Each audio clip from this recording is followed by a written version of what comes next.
အားလုံးပဲမင်္ဂလာပါ Top Football ကနေပြောမှပြန်လဲကြိုဆိုလိုက်ပါတယ်ဆိုတော့ဒီနေ့ဒီဗီဒီယိုကအဓိကဖြစ်တော့လမ်းလျှောက်နဲ့ပြောမှာဆိုတော့ညကအခုဆိုလို့ရှိရင်ဒါ12နာရီကျော်တနားရီလောက်ရှိနေပြီထင်တယ်ဆိုတော့အဓိကပြောချင်တာက Manchester United ရဲ့ပွဲအကြောင်းတကယ်တမ်းတော့ဒီဟာအတွက် tactical ဘိုင်းလောက်ထားတာတချို့လည်းရှိတယ်ဒါပေမဲ့လည်း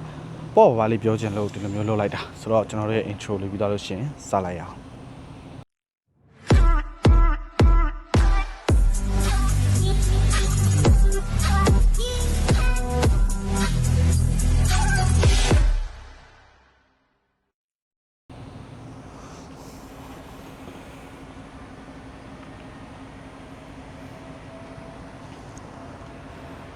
โอเคဆိုတော့မီနီတွေလည်းစောင့်ရင်းနဲ့ပေါ့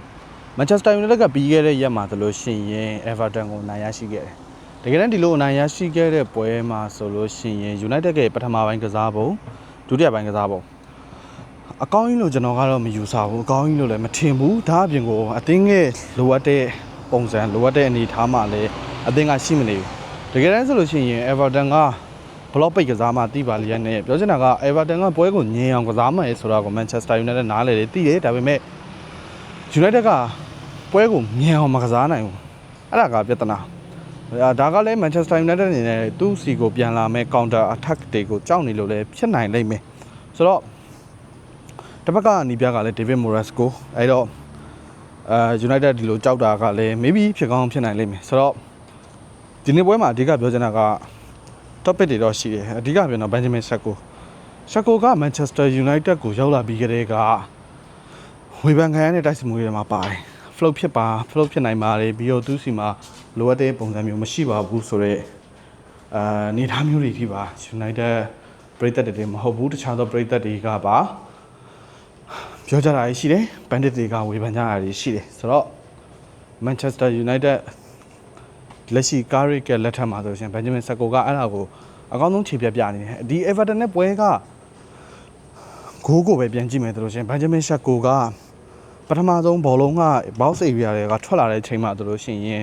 သူ့ရဲ့ body position ကပြေးဖို့အတွက်အဆင်သင့်ဖြစ်နေပြီကိုညာကနေပြီးတော့မှအမ်ဘူမိုစီကိုတင်ပေးလိုက်တယ်အဲ့ဒါပြီးတော့မှ Benjamin Sesko ကဒီ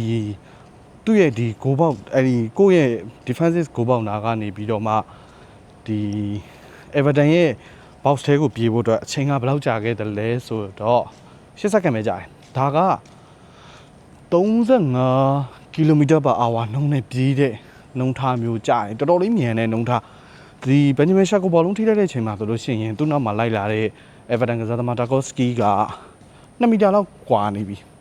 ဆိုတော့ဘောလုံးကိုကောင်းကောင်းတည်ခွင့်ရတယ်ကောင်းကောင်းပဲကန်တယ်ဆိုတော့အဲ့လိုပုံစံနဲ့ပဲ Benjamin Sesko က United အတွက်ရှစ်ဂိုးမြောက်တော့သွင်းဂိုးကိုသွင်းယူပေးလိုက်တယ်ဆိုတော့ရှစ်ဂိုးသွင်းယူလာတော့ဟုတ်ပြီဗျအဓိကရေးကြည့်တာကဘာလဲဆိုတော့ပွဲကို game changing အတွက် Manchester United ကဒီယာဒီမှာဆိုလို့ရှိရင်ဒီယာဒီအစပိုင်းပေါ့နော်အစပိုင်းမှာဆိုလို့ရှိရင်သူတို့ရဲ့ဒီattacking ကိုပြင်ဆင်ဖို့အတွက်ကစားသမား3ယောက်ခေါ်ခဲ့တယ် Benjamin Sesko ရဲ့ကွန်ညာရဲ့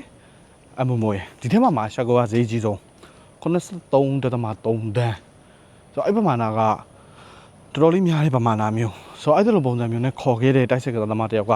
ကိုသွင်းနေနေတာဆိုတော့ဝေဖန်ခြင်းစရာပဲဒါပေမဲ့လည်းသူကစားတဲ့မိနစ်အပိုင်းခြားရပြန်ကြည့်မယ်ဆိုလို့ရှိရင်လက်ရှိ Premier League မှာတိုက်စစ်မှုတွေထဲမှာဆိုလို့ရှိရင်သူ့ရဲ့သွင်းကိုနှုံထားကကြောက်စရာအကောင်းဆုံးပဲဘာလဲဆိုတော့သူကစားတဲ့မိနစ်တိုင်းရဲ့ပွဲချိန်မိနစ်တွေရဲ့50မိနစ်တိုင်းမှာမိနစ်50ကျော်တိုင်းမှာတကိုးသွင်းထားတယ်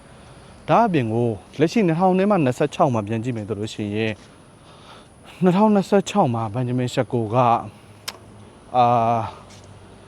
တွင်းကိုတွေကိုစတိုက်တွန်းထားနိုင်တာကိုမြင်ရတယ်2026မှာပို့သွင်းနိုင်တယ်ပြောချင်တာက Michael Carrick ရဲ့အောက်မှာပို့ပြီးတော့မှဂိုးသွင်းနိုင်တယ်ပေါ့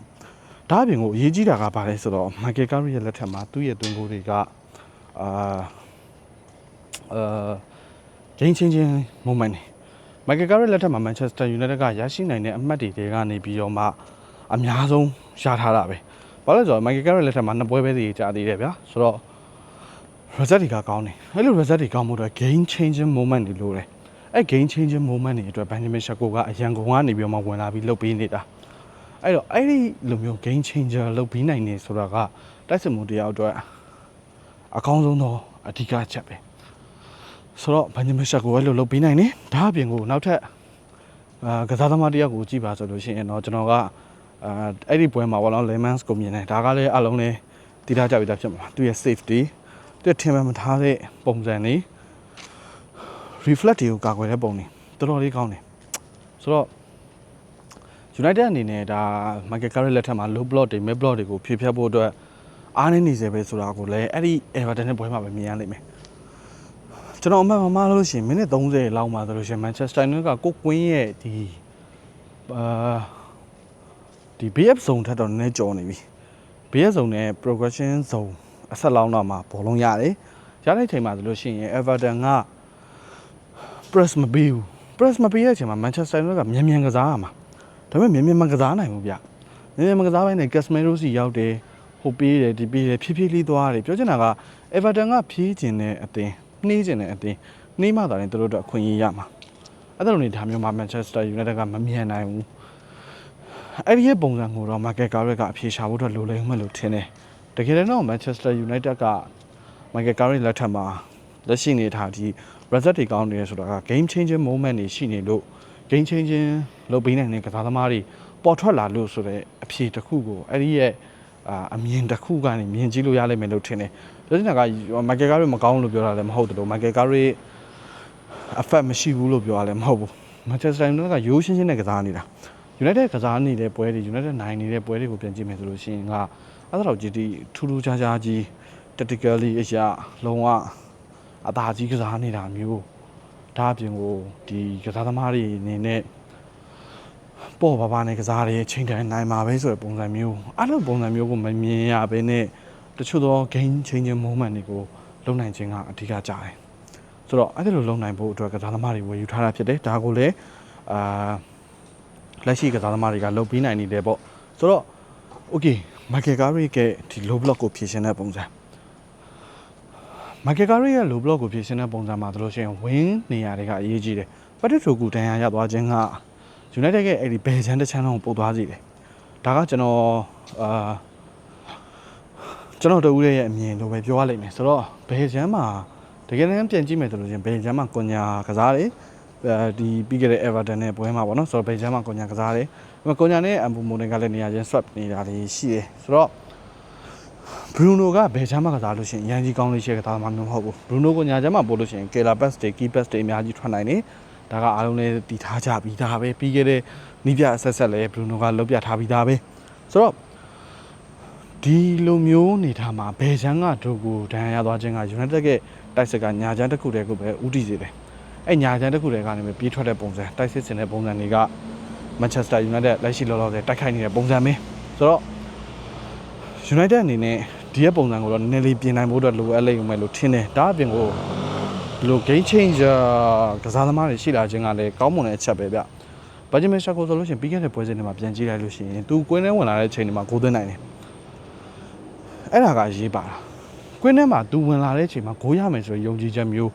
တိုက်စစ်မှုတယောက်ကရှိနေပြီဆိုလို့ရှိရင်အဲ့ဒါကအကောင်းမွန်ဆုံးသော sense ပဲဗျဆိုတော့United အနေနဲ့ဒီထက်ပိုပြီးတော့မှလုံနိုင်ဖို့အတွက်လည်းထပ်ပြီးတော့မှပြင်ဆင်ဖို့အတွက်လိုအပ်လိမ့်မယ်လို့ထင်တယ်ကျွန်တော်တို့ရဲ့အမြင်လိုပဲပြောရလိမ့်မယ်ဆိုတော့ United ရဲ့ပွဲကတကယ်တော့ပြီးသွားတာကြာပြီပြောချင်နေတာလည်းကြာပြီကျွန်တော်လှုပ်ထားတာလေtactical ဘိုင်းအရာလှုပ်ထားတာလည်းရှိတယ်ဒါပေမဲ့လည်းဒီလိုပုံစံလေးပေါ့နော်လမ်းရှောင်းနေပေါ့ပါပြောတဲ့ပုံစံလေးလှုပ်ကြည့်ခြင်းလို့ဒီလိုလုပ်လိုက်တာနည်းနည်းလေးတော့မောတယ်လမ်းရှောင်းစကားပြောရတာဆိုတော့ဟိုနယ်လီပေါ့ပါအကုန်လုံးကိုအနစ်ချုပ်ပြန်ပြောမယ်ဆိုလို့ရှိရင် United မှာ game changer ကစားသမားတွေရှိလာတယ်ပြောရမယ်ဆိုလို့ရှိရင် Benjamin Sesko တို့ကွန်ညာတို့အမ်ဘူမိုတို့ဒီရင်းနှီးမြှုပ်နှံမှုကလက်ရှိနေထားမှာတော့အပြစ်ဆိုစရာတကွက်မှရှိမနေဘူးလို့ပဲပြောရလိမ့်မယ်လက်ရှိနေထားရ Manchester United အတွက်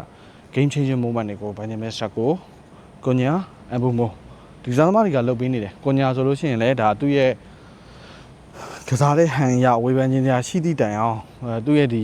ဘောပါစင်လုပ်တဲ့ပုံစံတွေ